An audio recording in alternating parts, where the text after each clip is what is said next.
Well, Craig, you've taken your order of appearance lineup, and you're now you're progressing on that. God knows where this is going to go. Where have you moved on to with that now? So I'm tabling the motion that the accessory choices for many of the figures are as fanciful as the Kenner mini rigs. You know, they made for fun toys, but they weren't strictly movie accurate. You know, I'm not just talking about wrong-coloured lightsabers and things. You know, I've gone into a bit more detail than that. Before we do get into it, I just want to say that I get it. Of course, I get it. I get that Kenner were going to increase the playability of their action figures by including something that they can interact with. I'm also not being nerdy or silly about, you know, he's got the wrong scope on it. That's not right. So none of that, you know, broad brush. If it's a small gun, it's a small gun. But I am looking at it from purely a movie accuracy point of view. So my point being that you could put a loose run together without forking out for a bunch of expensive weapons, and it could still be considered a legit run from a certain point of view. A certain point of view? So I'll go through these. Some are throughout as questions. Some of the more obvious ones I'll just accept that we all know. But we'll kick off with the easy, weaponless ones first. 2 humanoid figures didn't come with accessories. Their hands weren't even moulded to hold them. And they both had very small roles. And they weren't seen with anything on the screen. Who's that? So Anakin. An Imperial Dignitary. So the droids. I mean, we had a lot of accessory-less droids. So the Death Star droid, the Power droid, FX7, EV99, 88. R5-D4 didn't have an accessory. But had he been made in the Empire era, do you think they'd have given him a bad motivator? Yeah, like a pop-up lightsaber type mechanism. Yeah. Or like his body opening and a massive rocket coming out. Now that's outside of the box thinking, I like, Stuart. You're thinking Power Force 2. Give that man a job. 2-1B. What do we think to 2-1B's accessory? I like it. Oh, it's crap. He's got his sonic screwdriver. He's all set. I've categorised these into correct, incorrect, or sort of correct. So that's my scientific. This is the spy tricks. Yeah. This is my gift to the hobby. Okay. This is. I'm talking about it when I'm dead. So this is sort of correct. So 2-1B, he is seen with an accessory. So when he's poking Luke with the little sort of pointy thing to test his nerve endings, he does have an accessory. It doesn't look much like what he ended up with the action figure. There was something, they gave him something. So I've coloured that orange in my little system. That's handy, right? Have you used your new felt tips? Oh, I should have done. So C-3PO, first release, obviously correct, wasn't carrying anything, and the removable limbs. I think the net was a great accessory. That should have come with Chewie though, really. Yeah, good point. Yeah, Chewie gets a bowcaster, doesn't he? So could have upgraded him and added with the Empire pack of Chewie. That would have been cool. R2, the solid dome. Again, no accessory. It's kind of correct. I think if they were going to give him an accessory from the first film, they could have done. What would they have given him? Hologram Leia. Hologram Leia? Secret plans, secret Death Star plans. If you think in... Third leg, which the Droid Factory gave him, which I think is great. Yeah. But I think if you think about the sensor scope and the pop-up lightsaber, a little computer arm, a little scomp link. Yeah. Because you see him use that a couple of times. You could have had a mechanism at the back of R2 that slides up and down, which pushes it in and out, rotating his head, which manoeuvred the little arm in and out of his body. Yeah. Shut down the trash compactors, yeah. I think in very early figure vintage terms, his clicking head and his vac form dome were probably the little extras you got with that figure. So the R2-D2 sensor scope we spoke about on the last show, because you see his periscope when he's in the water on Dagobah, but you see the sensor scope when he's outside the Echo base scanning for Luke, and it's the periscope we got. So not 100%, really, not bang on the money with that one. And of course, the pop-up lightsaber is absolutely correct, if not a little short for a lightsaber. IG-88 I'm going to talk about with the other bounty hunters. So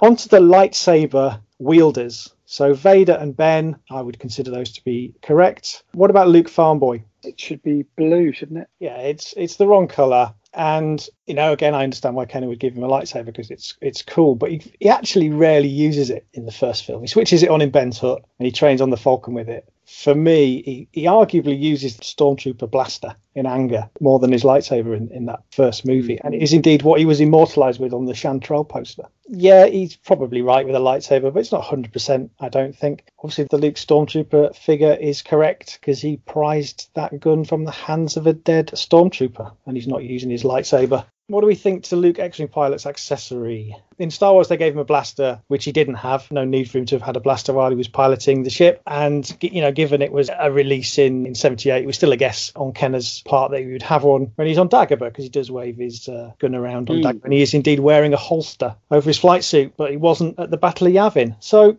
kind of correct, but only through luck rather than Kenner's good judgment. Mark, Luke Hoth. He should have had a lightsaber. 100% wrong, giving him a rifle. It's a crap gun as well, because the handle grip was too thick. I've looked into this stuff. Obviously, no scenes in the movie. There's no publicity photos that I can find where he's got a rifle. There's just shots of him on Hoth where he's waving his blaster around. But obviously, in the movie, he gets his lightsaber out and he chops the arm off a Wampa, and it's a real key moment in the movie. Why they gave him a rifle, I don't know. When he's scaling the AT-AT as well, when he cuts the bay open to throw the bomb in, he uses his lightsaber again, doesn't he? Why give him a lightsaber for the first release when he doesn't really use it, and why not give him one when he really does? They made that mould for the Rebel Commander, and they just wanted to kind of get more bang for their buck, I guess. But they didn't always do that with the weapons. It's not like they forced weapons on a couple of figures in each line, because there's a couple of cases of weapons being exclusive to a character, not even a main character. No, certainly later on. I mean, they did do a lot of things, rightly or wrongly. But interestingly, the Luke Hoth figure has got a moulded blaster holster, but no moulded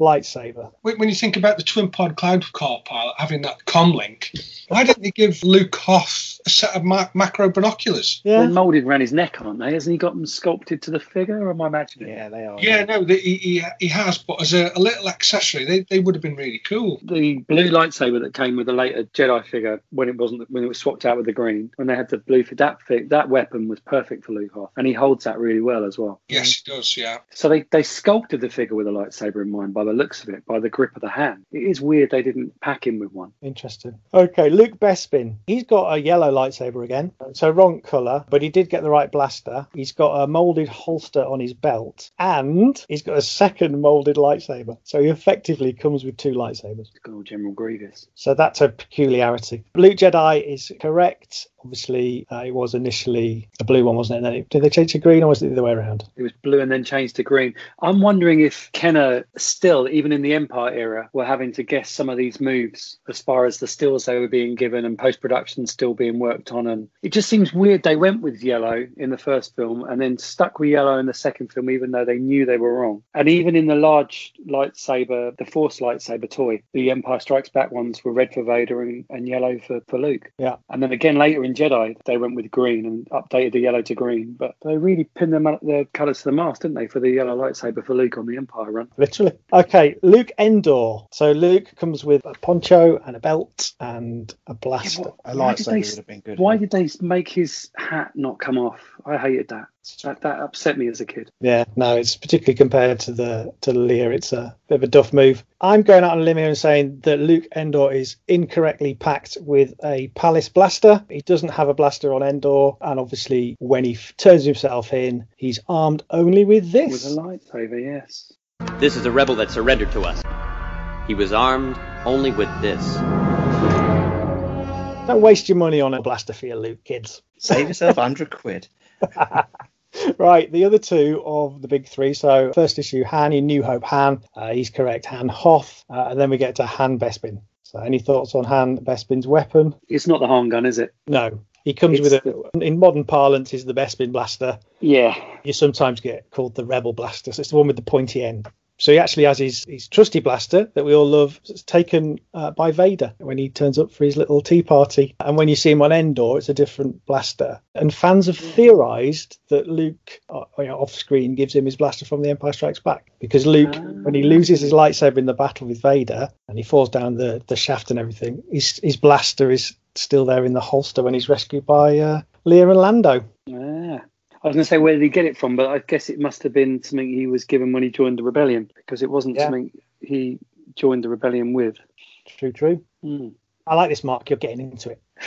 Right, hand carbonite and hand trench coat. Hand carbonite not having a blaster, that's correct, and hand trench coat is yeah, it's there. It's a hand blaster. So what about Leia? Moving on to Leia. So Leia in the first film, she's packed with the long, thin Defender sporting blaster that we know as Leia's gun. So we do see that in a lot of publicity stills, and obviously it's what she's using right at the start of the movie. But I'd argue that she's equally using the Stormtrooper blaster, and she's photographed that as well in a lot of the publicity stills. Right, moving on to Leia Hoth. She doesn't really use any accessories, does she? Really? Nope, not at all. There's some press stills of her with Treat Williams, and she's got a bloody great big gun, like a proper BFG. Yeah, so there's shots of her with like the Rebel blaster in publicity stills, but in the movie, when she goes out to check for Minox, she doesn't carry a weapon, and she's unarmed, and all the scenes on sort of Echo Base. But yeah, like you say, they've taken it from the publicity stills that obviously they would have been supplied with. But in terms of movie accuracy, you've saved yourself another, what? Yeah, 30 quid? 35 quid, yeah, easy. Yeah, you could be totting this up for us, Mark. Right, Leia Bespin is the same. Never seen with a blaster other than she picks up the Stormtrooper blaster as she's escaping Cloud City. So if you were going to pack her with the blaster, you'd pack her with the Stormtrooper blaster. And Leia Bouche is correct, but, and here's a question for you: is it a gun or is it a staff? It's both. Mark's going both. It's definitely both, because it's got a barrel at the end and it has got a grip, so it must be a gun, but it's a pretty impractical gun. Shouldn't have that. I would argue that it is a staff. I think that handle is a mistake and it shouldn't be there. Well, that handle allows it to fit beautifully into the sculpt, so she can have it on as part of her backpack. And I still think that's a very happy accident. I don't think that was ever intentional. Quite possibly, but it's a beautiful accident, isn't it? It's one less figure dropping its gun, as far as I'm concerned, once it's in the cabinet. So that's a win. It's a bit like Han Solo sculpt. You can put the gun onto his holster as well, can't you? I think that's a happy accident, but yeah, it's a pretty cool thing to have. I always thought it was a gun because it had a handle and it was just a big. Yeah. And I never questioned it. I just thought, well, it's just a big, long sci-fi gun. But it is supposed to be a staff, and Kenner added the handle. So it went on the hip. To make it like a rifle. If you look at the scope. If you look at shots of the prop, it's not there. And Leia Endor obviously is correct. So she has one of the smaller guns, and she's waving that around quite a lot. Yeah, so that's absolutely spot on.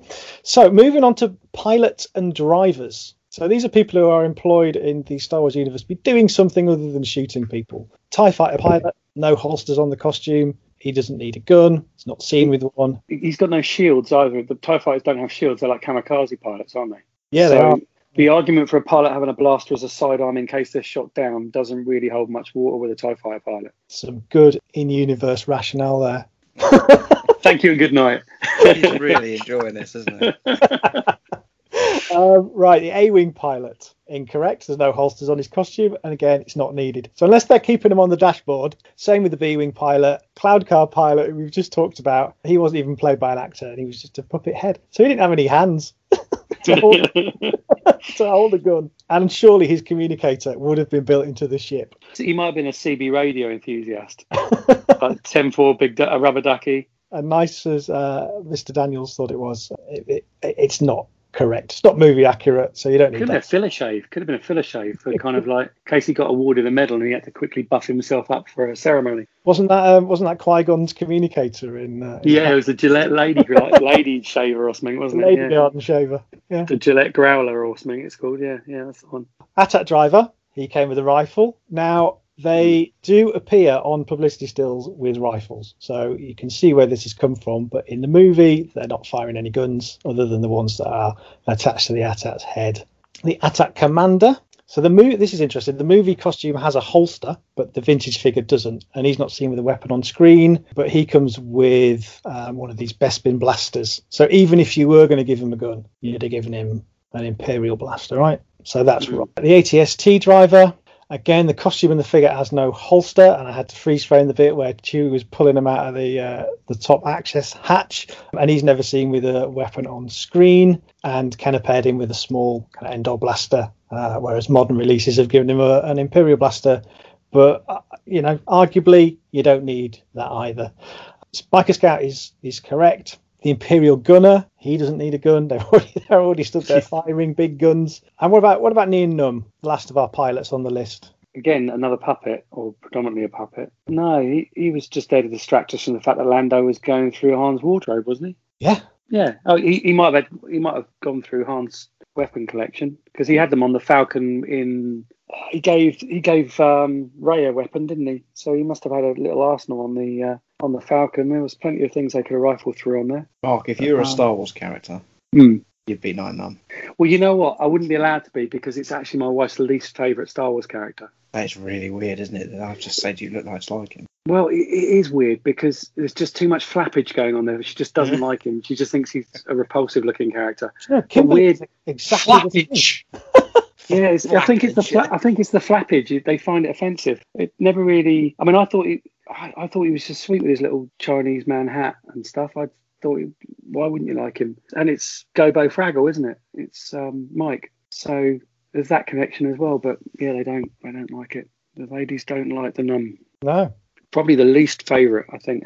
And she likes gnarly-looking characters because A, she's married to me, and B, her favourite thing in my collection is the Ledy 12-inch stuff because it's so ugly. So it's not the fact that they're horrible looking; it's just Nunb. She's not comfortable with the Nunb. Don't know what's going on here.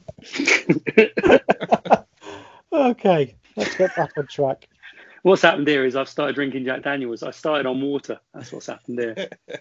So let's look at some ground troops now. So the Stormtrooper, he's obviously correct. He's packed with the correct weapon. The Death Star Commander, what do we think? Do they have a rifle? I don't remember seeing it with a gun, but I assume he would have had one. I've seen them with the big Imperial blasters, the one that he had actually in a holster. So I think he's right. I think he had the correct weapon. So they used a lot as guards. So you see them often stood.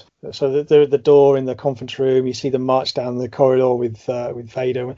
The shot where they're marching down the corridor, they're more like the Rebel blasters with the silver nozzle. I guess if you're thinking about them being in holsters and quick draw and all that kind of stuff, the design of it makes sense. So kind of right. I've got that in my orange tip. Hoth Stormtrooper. Imperial blaster. I think that rifle, the Dengar Hoth Trooper rifle, the one with the two handles, that's easily one of the worst accessories Kenner produced. I mean, why have two handles at either end? It doesn't make any sense. And it just looks awful on a figure. You can't display them with the figure correctly. They're dreadful. The Hoth Trooper should have come with the small Imperial blaster. Absolutely agree. I think the Dengar rifle, I did do a search trying to find any Imperial troops holding something like that, and the closest I found was some sand troopers on Tatooine. So when they're watching the Falcon blast off and they look up, one of those guys is holding a very similar thing. It's got that big long. If Jez was here, he'd be able to tell us the anatomy of the firearm. The long bit with the holes in. There's some precedent for it, but certainly the Hoth Troopers, they're all carrying their standard blasters, apart from those that are carrying the big E-Web cannon. Kenner did repackage the original laser rifle for the Empire run with pictures of Hoth Troopers holding what looked to be heavily photoshopped images of them holding those kind of rifles, and they used it in the point of sale in the Kenner catalogue as well. There's like a group of them all in the snow that are holding their rifles, and just looks like they've been sketched in. I think Kenner did sort of commit to it by making that laser rifle for the Empire Strikes Back market, at least in America. That came out, I think it was a Kenner only. I don't think Palatoy were buying into it. Interesting. So yeah, they're wrong. Not that they're expensive weapons. Imperial Commander. So all of those commanders stomping about Death Stars and Star Destroyers. Have they got sidearms? Don't remember it. No. No, they don't. The only sort of ranking officer that waves a gun around is Lieutenant Renz. You rebel scum! Him. He has a little pistol. You rebel scum. What about Emperor's Royal Guard? The old Force Pike. Yeah, that's right. Yeah, that's right. Of sorts. Yeah. Now, the Rebel Soldier and the Rebel Commander. I'll lump those together. I think they're okay. I think they're good. I mean, it's very hard to tell what's going on screen with those, but there are still some very similar looking character arms, both with rifles and both with those blasters. So they're good. The Rebel Commando is good, and the prune face. which is a GI Joe weapon, the Reminds Pruneface me of weapon. Playmobil, his weapon. It's the only, as I understand it, it's the only Kenner weapon that was actually from another toy line. It was actually a GI Joe weapon, and they used it for Pruneface. It never felt right. Never felt. It was kind of. It was a bit sort of Western looking, wasn't it? More like a Western rifle. It was kind of quite like shallow and kind of low profile. Yeah. Great figure though. Really underrated figure that me and all my friends thought was a bad guy, despite watching the film over a zillion times. It was a real school day when I realised that, of course, he isn't. He's there on the Endor mission, and he's a good guy. So that's all the ground troops. So we've put them to bed. We know what's what with those. Let's look at the Bespin crew. So the guards. What do we think to those pistols? They must have had something, right? When they took the stormtroopers down. They did have guns, not those ones. So the things that we know as Bespin blasters, because they came with a lot of the Bespin figures. You know, the guards on Bespin had very elegant looking kind of Art Deco pistols that were more like Padme's in the Phantom Menace. So they look very much of Cloud City. They're quite elegant. So yes, they needed guns, and I understand why they wouldn't make those specifically at that point in the line. So again, that's an orange one. Lobot. I guess a hangover from the others. It's best been given one of them. Yeah, he didn't have a weapon, did he? He just had the internet before he did. Watched, didn't he? Yeah. Not unless it was hiding up his sleeve. So I remember him checking how many steps he'd done that day halfway through the film, didn't he? He had his pirate's puffy sleeves, didn't he? He did. So Lando hands him two stormtrooper blasters when they ambush the stormtroopers and strip them of their weapons. Do you know what? When I was doing this, I had another one of those. You know, when we talked about the Gamorrean and Gammon. Yeah. Well, forgive me, fall ahead of me on this. Yeah, it's lobotomy, isn't it? Yeah. How come I've never noticed that before? I only realised a couple of years back. You've only just realised that Lobot is lobotomy. Yeah. Good God. So my mind's obviously on other things. You've been sniffing your felt tips, mate. That's what that is. I think it was just typing it out. I went, oh yeah. It took me a while to work out Gammon, to be fair. Every day's a school day. Gammon.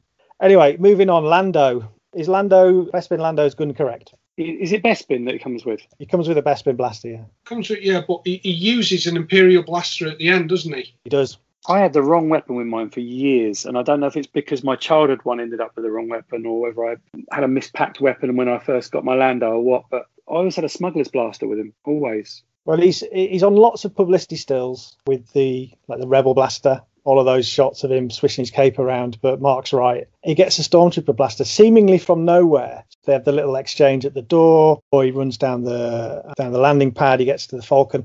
Leia's got a blaster and she's shooting back, but when he gets to the Falcon, suddenly he's got one in his hands and he's firing back, and there's that great shot of him just kind of doing his big Lando, with a Stormtrooper blaster. And just to round off, Bespin, the Ugonaut suitcase is correct. His little sandwich box. Yes. So the bounty hunters, they did really well with the bounty hunters. Forlom, Zuckuss, Dengar, Bosk, IG-88, they're all pretty spot on. Boba Fett's the only one who's not, but they gave him a baddie blaster, which scores them an orange. So it's moving on to aliens. So Chewbacca, obviously he's correct. What do we think about Yoda's accessories? Can't beat the stick. His snakes. Weird. Confusing. There were snakes around. I suppose it was just added play value. Little figure, wasn't it? So I suppose it's making it an appealing thing to buy. Yeah, it had more soft goods. It was one of the first characters to have the soft goods rather than a vinyl cape there were snakes on Dagobah because they were around, weren't they, hanging off the ship and stuff. And they actually had snakes, real snakes, didn't they? Because Hamill got bit by one, didn't he? Bit bizarre to kind of sculpt and mould a snake. I'm sure lots of kids got a lot of enjoyment out of a little snake to play with that had no role in the film. Okay, and the Jawa and the Sand Person, they're spot on. I mean, the Jawa's got a unique gun, hasn't he? Yeah, that's very movie accurate, really. That one. Brilliant figure. So it does show that they could have done a unique blaster for Fett, couldn't they? Yeah, because he came at the end of the Star Wars run, didn't he? So by that point, they'd set a precedent for doing that. There was precedent indeed. Right, so let's have a look at the Cantina aliens. So a wretched hive of scum and villainy. It would make sense for all of these characters to be packing heat. So the most obvious one is Greedo. And yeah, he does. He has a small blaster. It's not the same as Han's, but I think we can probably forgive them for that. So I'm going correct for Greedo. Okay. What about Walrus Man? He was the one with the weapon out of the two, and wasn't Dr. Ezevan or whatever his name is that had the weapon, was it? He was just giving it the lip. He goes to pull a weapon, doesn't he? I don't know whether you see one on the floor or not. I'm pretty, from memory, he's holding the gun when his hand hits the floor, isn't his hand holding the weapon? Yeah, I think hasn't he got those paddle hands in the scene, but you don't see them, and when they cut to the hand on the floor, he's got like he got a grip on it, yeah. And you can see the little gun. So he did have a gun, but it certainly wasn't a stormtrooper blaster. He would have been better off with a smuggler's blaster, in my opinion, on the Spivey Matrix. Just coined. Snaggletooth. Well, he's hardly on screen, let alone to have a weapon. No, Could have given him a drink, really, couldn't they? Because he was just. He doesn't need a gun, and neither does Hammerhead. Well, Hammerhead, I'm not being funny, but forget the weapon. Let's look at his feet and his outfit. Let's just look at why they made him. I mean, Mondo Beefman would have been a figure to make, but Hammerhead. I mean, I'd take you back to Dr. Ezevan or whatever his name is. At least he had some dialogue. Why did they make the character that didn't have the dialogue? Because he's he would brilliant. want the wacky looking. I love Hammerhead. I think he's a great figure. I like the jumpsuit. I'm not so sure about the Groot legs, but just a weird way to go, wasn't it? It was a weird way to go. You don't see his legs, do you? Although you do see that. Is it the Ron Cobb picture? He's got kind of tree legs, hasn't he? Oh yeah. Yeah, Ron Korob. That's him. So yeah, he doesn't need a gun really, even though his hand is moulded to carry one, particularly as the EU legends painted him as a pacifist botanist. So really? He wouldn't have been shooting anybody. Okay, so we're getting to the end now. You'll be very pleased to hear. We've got Jabba's goons. Oh, you saved the best to last here. Well, yeah, kind of going movie-ish order. Actually, I'd say they're quite interesting. I forgot you. Yeah, away from the Thank cabinet. you, Stuart. And Manamans is spot on, isn't it? Yes. The man is correct. Any other stand out as correct straight away? Good for tuna. It is now. Until recently. Max Reber's piano. Did Rankle Keeper have a crowbar? Did he? I don't know. It was a question. Did he have a crowbar? I thought it was an observation. I don't recall him carrying anything. He just had a hanky, didn't he? Gamorrean Guard's right, isn't it? The Gamorrean Guard is right. Well, except they had palace blasters. Are you referring to the bit where Luke grabs the? Yeah. Does that come from Klaatu or somebody instead? No, there's an unnamed. Well, he's probably named, but he's a guy with. I think he's got a beard. It's like a human. It's like a human guard, and he stood right next to the. Stood right next to the. To the Gamorrean, and he swipes it from his holster. So no, the axe is right. They just have the axes, I think. As far as sexing up reuse, I mean, full marks to Kenner for that. The man with the golden gun. It's legendary, isn't it? It looks like a steampunk vacuum cleaner accessory. You're not a fan, then? I love the man with the golden gun. And he was an accountant or something, wasn't he? The character. None of it makes any sense. He looked after the little pet frog thing, didn't he? I'm not up on my expanded universe. You know, Stu, you grew up in the 2000s. You know all about the expanded universe. What was Ree's job description? He looked after the pet, didn't he? And he hated Jabba. I have no idea, Craig. One of them was a spy. It might have been Squidhead. He was spying on Jabba. I thought Squidhead was the accountant. I don't want to pick the peanuts out here, but I thought he was the accountant, the Squidhead guy, wasn't he? What an amazing figure Squidhead is. Yeah. Squidhead's great. Yeah, stunning figure, stunning accessories. So underrated. Yeah, I like him. So reuse, you are correct in saying that shouldn't have had a big golden gun. Did you say that, or did you say it was? Yeah, no, I said it was nice of them to upsell him like that, but no, it wasn't. It wasn't something he had. So yeah, that was completely unnecessary. You don't need that in your collection, and you don't need Squidhead to have a gun either, because he doesn't have a blaster on screen or in any behind the scenes images either, because his fingers couldn't hold them. So Yak Face, let's talk about reuse and Yak Face. What do we think to Yak Face's accessory? It wasn't packed with an accessory in this country, was it? It was only packed with an accessory in Canada. Yeah, Canada got it wrong.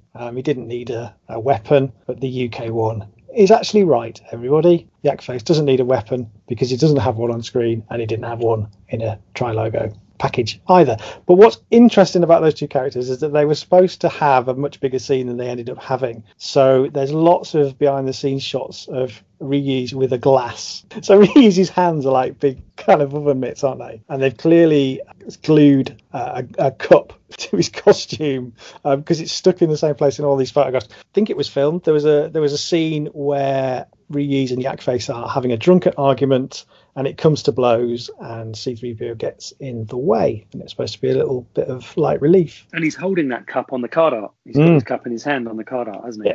Yeah. So there you go, kids. Reuse didn't need a Hoover accessory. He needed a cup. Who else have we got on the Jabba's Gift? So Lando, his was correct. And what about Klaatu? Yeah, it's the skiffs, isn't it? All the skiff guards as well. Klaatu's skiff had some kind of lancey weapon, didn't he? Klaatu skiff card did. He runs onto the deck of the sail barge, waving that big thing around. Yeah, the regular one didn't. He had a palace blaster, didn't he? He didn't have anything. Oh, didn't he? No, he wasn't. Not in any of the scenes. So he doesn't need a weapon.